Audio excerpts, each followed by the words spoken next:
be down now. Anytime you call me, I'll be down.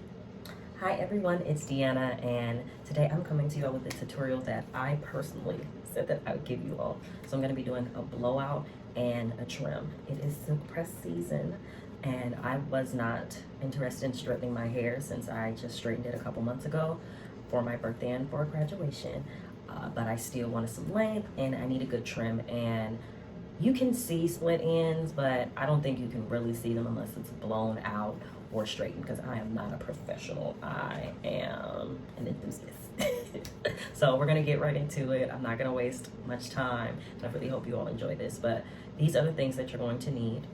Hair on the head, right? And so I section my hair, let it air dry this way, and you're gonna need some clips, a brush, scissors, and these are shears.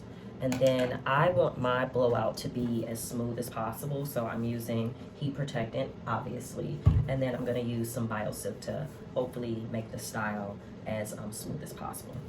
And obviously, most importantly, you'll need a blow dryer, but I don't like using blow dryers anymore, especially because my hair has gotten so long. I am a big fan of this.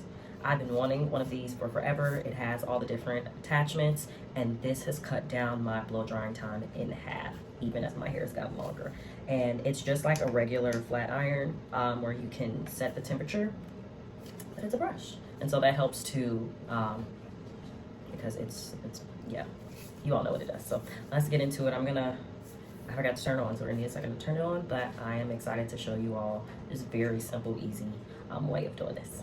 It is now hot, and I'm going to take you all through a step-by-step, and this is to achieve a more sleek, blown out, as stretched as possible without flat ironing. So I got a section, because I wanted to get as straight as possible. We're using smaller sections, and I'm just going to use 2 sprays. So yeah, 2 sprays. Rub that in. Make sure you get the ends too. Protect the oldest part of your hair, and for my case, it's also bleached. So, and then we're just gonna use a little bit of BioSilk. Now, for those who know about BioSilk, this is an oldie but a goodie. So, yep. And I'm just going to comb it out just a little bit. It's not really tangled, but just easier. So let's do it. And I put mine on 360.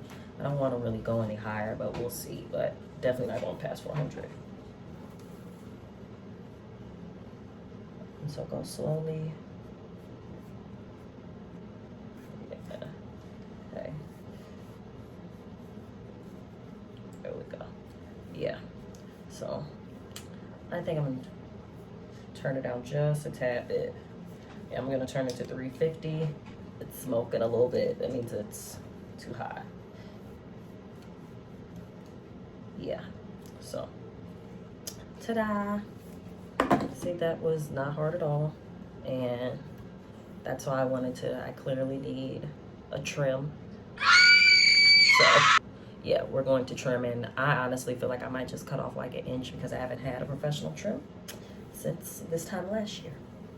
So yeah, and we're just gonna keep going. You set me on a regular. Boy, this cat is wrong. Before you drift in me deeper. Baby, now hold me close. Let's take this overboard now.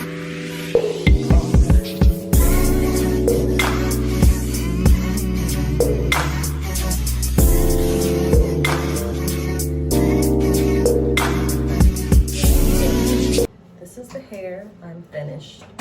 And I just wanted to preface by saying that it got back poofy again a little bit. But use the if you're using one of these, use the temperature that works best for you. There are parts of my hair that I could easily use the 340 or 50 temperature. And then there were other parts where I felt like I had to use the 360. So yeah, but because I don't wear my hair straight very often, it's reverting back already. But so the next thing we're gonna do is we're going to clip my ends, but I just wanted to show you all what it was looking like. I think you should be able to see it. Yeah, so as you can see, it's a little frayed, but nothing too bad. I think I'm gonna, yeah, you see how it's like frizzy down there? Yeah, we're cutting that off. So here's the key. That's why I kept this part, so that I can make this easier. You know what, I'm gonna move the camera just a little bit more. So first we're gonna start by separating, you know what, let's turn this thing off, safety first. But we're gonna separate, so take the top part from the bottom. Yep, makes it so much easier. We're gonna put that up, and then going to brush it out. And even like as I'm doing this, there's some snags. That's how I know I definitely need to clip my ends. So what you do is once you separate it, comb it out, I'm going to then separate it again, starting very low. I have a hump on my head, so I just use that as my first part. I'm gonna pin this up, and then we're going to look at it. So this is, again, I'm doing this myself. I'm not a professional, but this helps me as I get through to my professional trims. So I'm going to use a rat tail comb, which I forgot to tell you all to use or grab, and I'm going to look at it. So yeah, all of this, I don't know if you can see that. Here's a white towel. I'm gonna use that. You see all of that? That's gonna go. And so I'm gonna do that. Oh, I just dropped the comb. So I'll just show you all. So I'm gonna clip this off. And I like to cut it as a slight diagonal. And yeah, we cut that off, but it's so much easier to comb through now. There's nothing, no snags. So you do that. So that was one side. And then I'm gonna do the other. So I'm gonna look. You don't need the comb, I know what I'm doing, but if you wanna really check. So yeah, this side is really bad.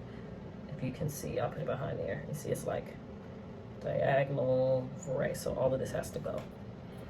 And I'm okay with cutting this much because it's gonna be curly. So, and I had bleached my hair last year, and my hair was, I realized my hair was not a fan. So yeah, so now that I've got rid of the damage, so that's the first step, like just get rid of it. If you're not ready to get rid of it, that's on you, but especially down here, I needed to just get rid of it because my hair had like holes in it because it was breaking off in this back section from the bleach. So once you do that, I'm trying to make sure it's even. I like to check to see if it's even. So I go like this. Does it meet up? Yes. See that? It meets up. So after you cut the damage, if it doesn't meet up, let them meet up. But these meet up. So time to do that. So I'll show you all again with another piece. Okay, hey y'all. So I'm back. And I'm just going to do this very quickly because I don't want this video to be a billion minutes long. But I just wanted to preface that after you get past just the little first bottom part, when you clip your ends, you need to go this way because your hair is different lengths coming from back here versus here. So grab a piece, comb it out, and then do the ends. So then you can clip them like that, because if you don't, if you grab it, it'll be like, it'll look like the whole thing. I don't know if you can see this, but you see how it's like on a diagonal? Yeah, okay, we'll put it darker here. See, it's like on a diagonal, and you're like, how do I cut that? So what you do is, so you're not like chopping too much off, just in case, take it in sections, pull it out this way, then cut. Oh, this is really bad. So do that. Also make sure you have good shears. I think it's time for me to get new ones because they're struggling today. So I clip those ends in the front, and now I'm just going to brush it. So I got all of the damage that was there. Now we're gonna do this and see if it meets up, and if there's, let me see. Actually, it meets up. So the damage was about the same. So now let's look at it one last time. It's gotten huge again, but I'm sure you all can see a complete difference in the puffiness of my hair, especially on the ends.